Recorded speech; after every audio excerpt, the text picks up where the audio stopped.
The flavor of our no-till, field-grown tomatoes originates in the complex structure of our soils.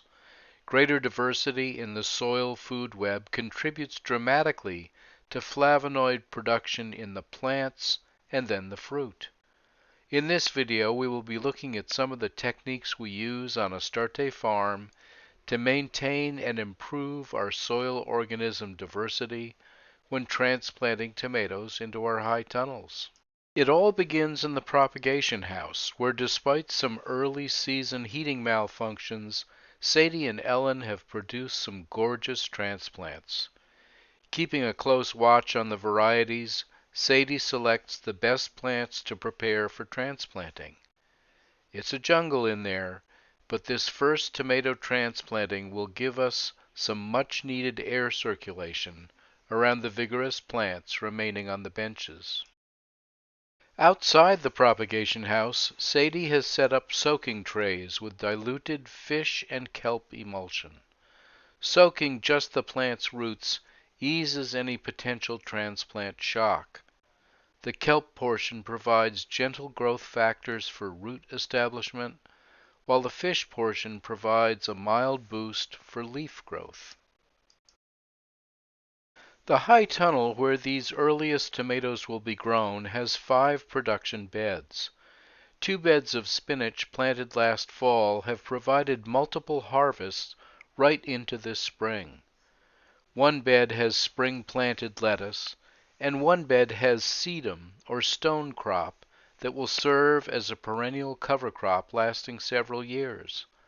The 5th bed was left open over winter to provide some flexibility for our volatile spring weather. Just before planting, Sammy removes all of the lower leaves, either by pinching them or cutting them off. Tomatoes have the wonderful ability to send out roots all along their stems, and we have chosen to plant deeply this year to help the plants develop strong root systems in anticipation of a challenging season.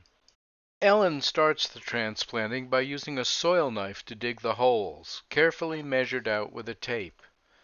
These high tunnel beds provide a high degree of control over potentially damaging weather events like frost or wind or rain, and it is important to get the best plant density in here. This bed was left open without any living roots in it, and it has settled somewhat over the winter.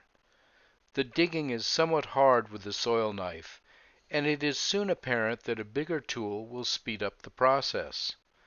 Danny gets a long, narrow-bladed shovel into action.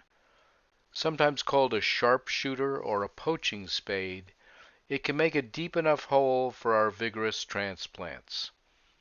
Careful handling of the plants at this point sets the stage for a good crop to follow. The job becomes somewhat more complicated when the crew moves from the bare soil bed into one of the production beds of spinach.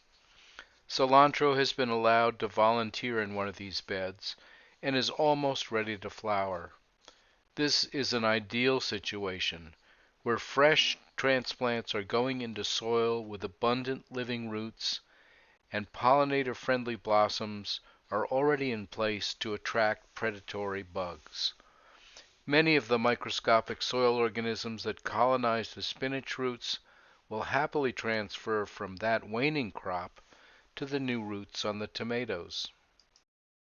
The finished job maintains our desired goal of high crop diversity.